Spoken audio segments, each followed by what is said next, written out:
우리가 하나님을 바르게 잘 믿으려고 하면 우리 하나님께서 어떤 하나님이신지, 또 하나님께서 우리에게 원하시는 것이 무엇인지 그것을 똑바로 알아야 합니다.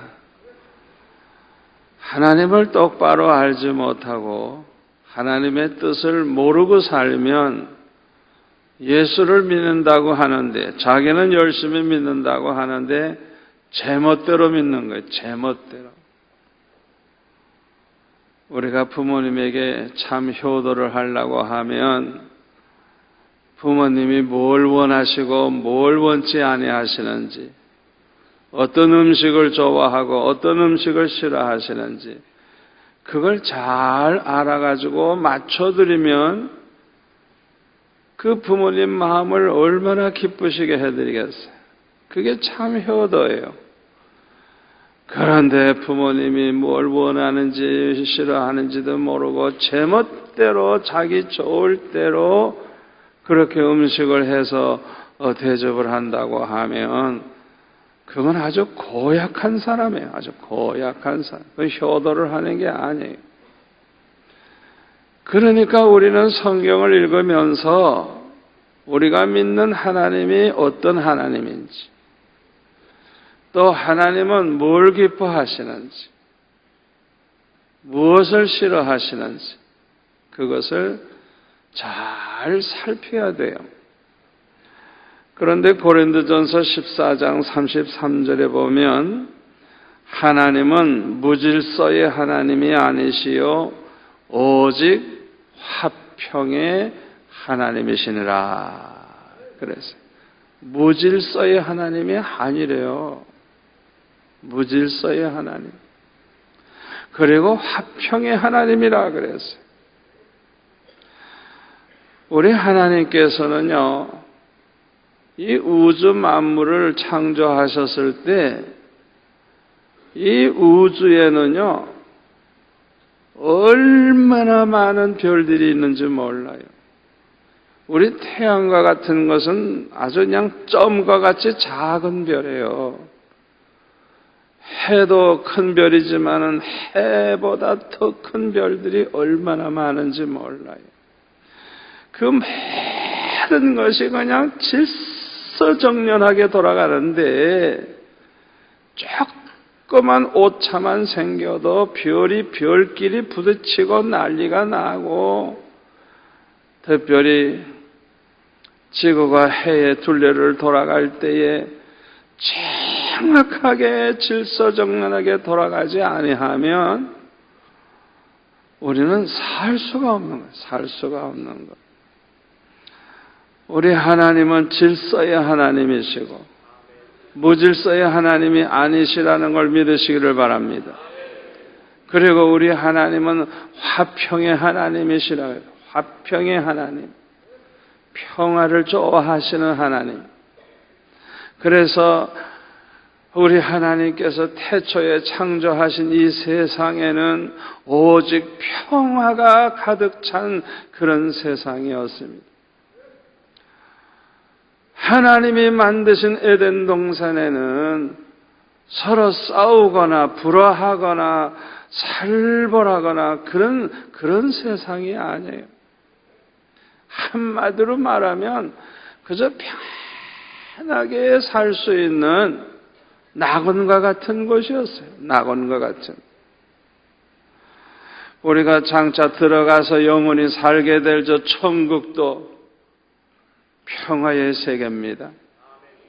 그곳에는 전쟁이 없습니다. 미움도 없고 다툼도 없어요. 오직 화평으로만 가득 찬 천국인 줄 믿으시기를 바랍니다. 우리 화평의 하나님은 모든 사람들이 서로 화목하면서 살아가기를 원하시는 하나님이십니다. 데살로니가전서 5장 12절에 보면 사도 바울은 이렇게 권면합니다. 형제들아, 우리가 너에게 구하노니 너희 가운데서 수고하고 주 안에서 너희를 다스리며 고난하는 자들을 너희가 알고, 이런 목회자들을 알라는 것이 알고 그들의 역사로 말미암아 사랑 안에 가장 귀히 여기며, 그 다음 다 같이요. 너희끼리 화목하라. 너희끼리 화목하라. 서로 화목하라는 거예요. 우리 성도들이 얼마나 다양한 그런 성품을 가지고 여러 지방에서 그렇게 많은 사람들이 모여 있는지 몰라요. 그렇지만은 어떤 사람이 모였든지 간에 서로 너희끼리 화목해라.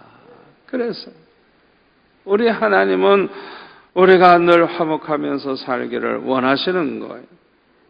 디모데후서 2장 22절에 보면은 또한 너는 청년의 정욕을 피하고 주를 깨끗한 마음으로 부르는 자들과 함께 의와 믿음과 사랑과 뭘 따르고 화평을 따르라. 그 다음에 보면은 어리석고 무식한 변론을 버리라. 이에서 다툼이 나는 줄 알미라. 그래서 아주 중요한 말씀이에요. 우리가 화평하면서 화평하려고 하려면은 뭐가 오르고 그르고 어쩌고 그런 어리석고 무식한 변론을 버리라는 거예요. 왜? 말을 자꾸 하다가 보면 누가 옳으냐 누가 그러냐 이런 거 따지다가 보면은 저절로 다툼이 일어난다는 거예요. 제가 목회를 지금 46년째 합니다마는 우리 교회가 왜 이렇게 늘 편안하고 왜 이렇게 은혜로우냐, 아예 개척 초기부터 우리 당회원들부터 시작을 해가지고 입을 꼭 다물고 기도하는 그런 운동을 일으켰어요.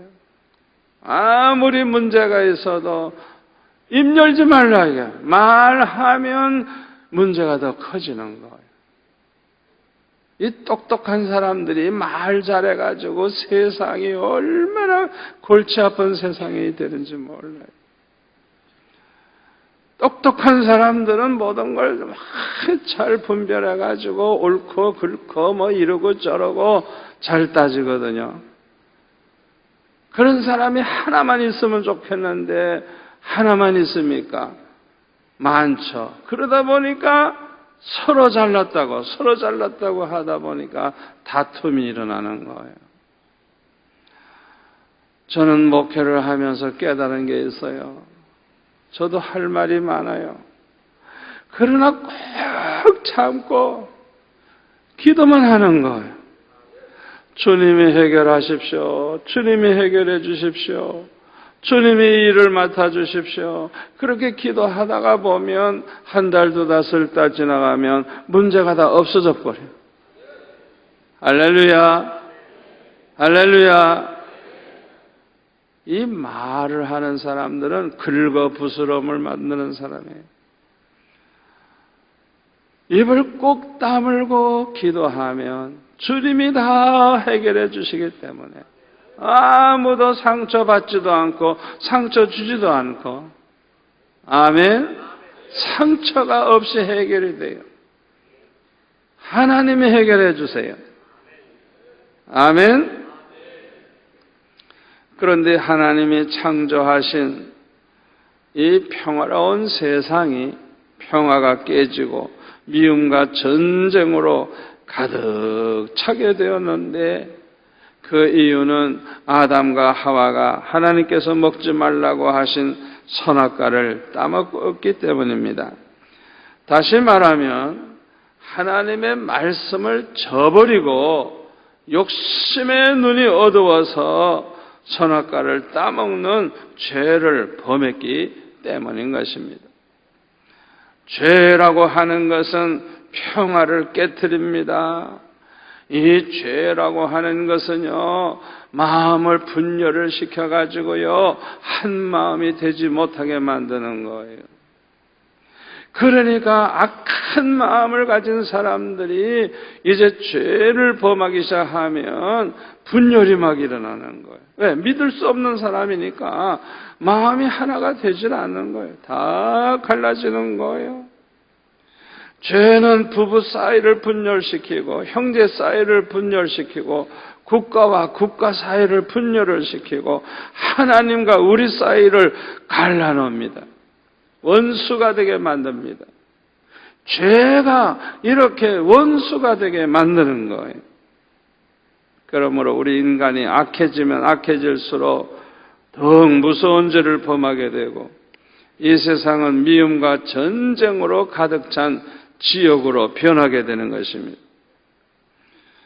죄는 우리 마음을 지옥으로 만들고 가정을 지옥으로 만들고 사회를 지옥으로 만들고 국가를 지옥으로 만들고 세상을 지옥 같은 세상으로 만들게 되는 것입니다.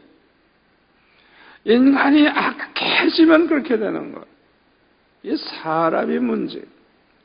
베드로전서 3장 11절에 보면 악에서 떠나 선을 행하고 화평을 구하며 그것을 따르라.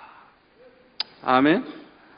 우리가 이 말씀대로 살면 이 세상은 살기 좋은 평화로운 세상이 될 줄로 믿습니다. 우리 예수님은요, 평화를 잃어버린 이 세상에 평화를 주시려고 오셨어요. 그래서 누가복음 2장 13절에 보면은 예수님이 이 땅에 오셨을 때에 호련히 수많은 천군이 그 천사들과 함께 하나님을 찬송을 했어요. 이렇게 찬송을 했어요. 지극히 높은 곳에서는 하나님께 영광이요, 땅에서는 하나님이 기뻐하시는 사람들 중에 평화로다. 아멘. 예수님이 오셨을 때 천군 천사가 부른 찬송 내용이 바로 그거예요. 우리 예수님이 오심으로 말미암아 하나님이 기뻐하시는 사람들 중에 평화가 임했다고 그렇게 찬송을 했습니다. 죄로 말미암아 지옥과 같이 된 이 세상에서 살다가 지옥에 들어가서 영원히 지옥불 속에서 고통을 당할 수밖에 없는 우리를 구원하기 위해서 예수님은 이 세상에 오셨습니다. 그래서 베드로전서 2장 22절에 보면 그는 죄를 범하지 아니하시고 그 입에 거짓도 없으시며 욕을 당하시되 맞대어 욕하지 아니하시고 고난을 당하시되 위협하지 아니하시고 오직 공의로 심판하신 이에게 부탁하시며 친히 나무에 달려 십자가에 달려 그 몸으로 우리 죄를 담당하셨으니 이는 우리로 죄에 대하여 죽고 의에 대하여 살게 하려 하심이라. 그가 채찍에 맞음으로 너희는 나음을 얻었나니. 아멘. 우리 예수님이 오심으로 말미암아 모든 죄를 담당해 주시고 우리를 죄에서 건져서 의인이 되게 하시고 주님의 채찍에 맞으심으로써 나음을 얻게 해주시고. 아멘. 이 주님의 은혜를 우리는 항상 감사해야 될 줄로 믿습니다. 우리 예수님께서 십자가의 고난을 당하심으로 말미암아 화목이 이루어지게 되었습니다. 먼저 하나님과 우리 사이에 화목이 이루어졌어요. 에베소서 2장 14절에 보면 그는 우리의 화평이신지라 둘로 어떻게 해요? 하나를 만드사 원수된 것과 그 중간에 막힌 담을 자기 육체로 허시고 법조문으로 된 계명의 율법을 폐하셨으니 이는 이 둘로 자기 안에서 한 세 사람을 지어 어떻게 해요? 화평하게 하시고 또 십자가로 이 둘을 한 몸으로 하나님과 화목하게 하려 하심이라. 원수된 것을 십자가로 소멸하시고 또 오셔서 먼 데 있는 너희에게 평안을 전하고 가까운 데 있는 자들에게 평안을 전하셨으니 이는 그로 말미암아 우리 둘이 한 성령 안에서 아버지께 나아감을 얻게 하려 하심이라. 할렐루야. 얼마나 감사해요. 골로새서 1장 20절에 보면 그의 십자가의 피로 화평을 이루사 만물 곧 땅에 있는 것들이나 하늘에 있는 것들이 그로 말미암아 자기와 화목되게 되기를 기뻐하심이라. 화목하게 되기를 기뻐하심이라. 전에 악한 행실로 멀리 떠나 마음으로 원수가 되었던 너희를 이제는 그의 육체의 죽음으로 말미암아 화목하게 하사 너희를 거룩하고 흠없고 책망할 것이 없는 자로 그 앞에 세우고자 하셨으니. 할렐루야. 얼마나 감사해요. 로마서 5장 10절에 보니까 곧 우리가 원수 되었을 때에 그의 아들의 죽으심으로 말미암아 하나님과 화목하게 되었은즉 화목하게 된 자로서는 더욱 그의 살아나심으로 말미암아 구원을 받을 것이니라. 그뿐 아니라 이제 우리로 화목하게 하신 우리 주 예수 그리스도로 말미암아 하나님 안에서 또한 즐거워하느니라. 우리 주님의 십자가로 말미암아 하나님과 원수되었던 우리가 하나님과 화목하게 되었으니 얼마나 감사해요. 얼마나 감사해요. 그런데요, 이렇게 십자가를 지심으로 화평케 하신 우리 예수님은 예수 믿어 구원받은 저와 여러분에게도 화평케 하는 사람이 되기를 원하셔서 화평케 하는 직분을 주셨다고 성경은 말씀하고 있어요. 고린도후서 5장 18절에 보면 모든 것이 하나님께로서 났으며 그가 그리스도로 말미암아 우리를 자기와 화목하게 하시고 또 우리에게 화목하게 하는 직분을 주셨으니 그 하나님께서 그리스도 안에 계시사 세상을 자기와 화목하게 하시고 그들의 죄를 그들에게 돌리지 아니하시고 화목하게 하는 말씀을 우리에게 부탁하셨느니라. 할렐루야. 저와 여러분도 이 세상에서 사는 동안에 화목하게 하는 일을 하도록 화목하게 하는 직분을 주셨다는 것. 화목하게 하는 말씀을 우리에게 부탁을 하셨다는 것. 마태복음 5장 23절에 보면요, 예물을 제단에 드리려다가 거기에서 내 형제에게 원망들을 만한 일이 생각날 때에는 예물을 그냥 제단에 두고 먼저 가서 형제와 화목하고 그 후에 와서 예물을 드리라 그랬어요. 이야, 참 얼마나 형제와 화목하는 것이 중요한가를 여기서 우리가 알 수가 있는 것입니다. 우리가 하나님 앞에 나와서 예물을 드리며 제사를 드리며 예배하는 것도 중요하지만은 예배 드리려고 하다가 보니까 형제에게 원망들을 일이 생각이 났어요. 그러면 먼저 가서 용서를 빌고 화목한 다음에 와서 하나님 앞에 예물을 드리고 제사를 드리라는 거예요. 얼마나 화목을 중요하게 말씀하시는지 몰라요. 로마서 12장 18절에 보면 우리 같이 읽을까요? 할 수 있거든 너희로서는 모든 사람과 더불어 화목하라. 여기 모든 사람이라고 한 게 중요해요. 모든 사람이에요. 내가 좋아하는 사람뿐만 아니라 내가 싫어하는 사람, 뭐 유대인이나 이방인이나 그저 빈부귀천을 막론하고 모든 사람과 더불어 화목하라는 거예요. 얼마나 중요한 말씀인지 모릅니다. 그런데 예수님은 이렇게 화목하게 하는 자는 복이 있다고 말씀을 하셨어요. 복이 있다고. 어떤 복이 있을까요? 첫째로 하나님의 아들이라 일컬음을 받게 된다 그랬어요. 여러분 잘 들으세요.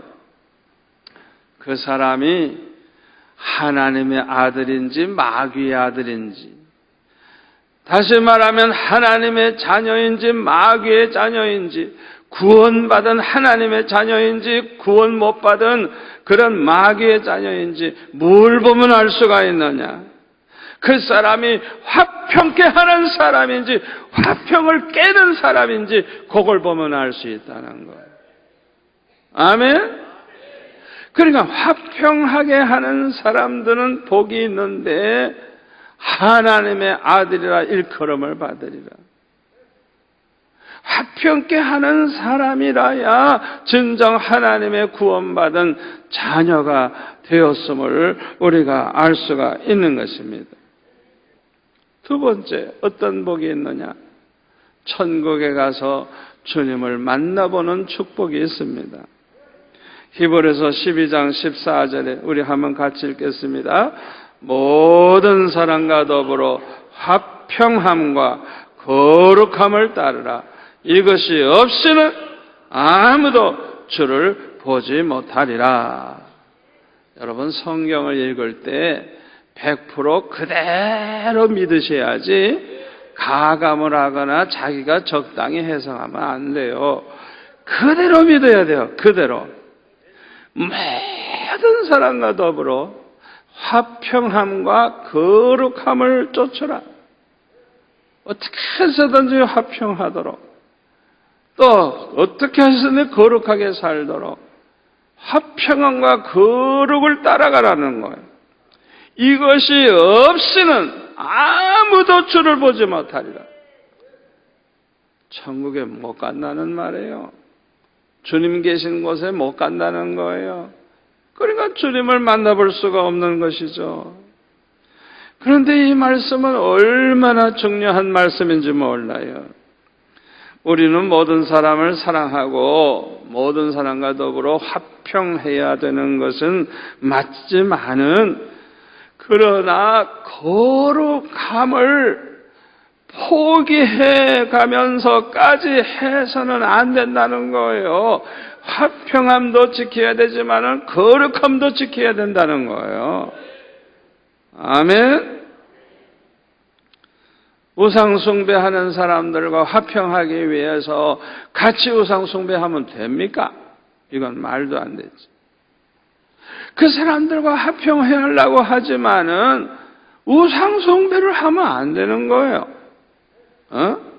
이단에 속한 사람들과 화평하기 위해서 나도 이단 결의를 따라가면 됩니까? 이단을 받아들이면 안 되죠.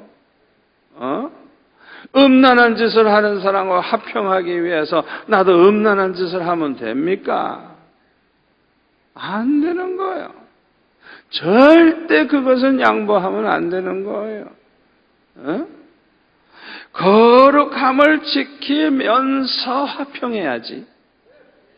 거룩함을 포기해가면서 화평함을 추구해서는 안 되는 것입니다.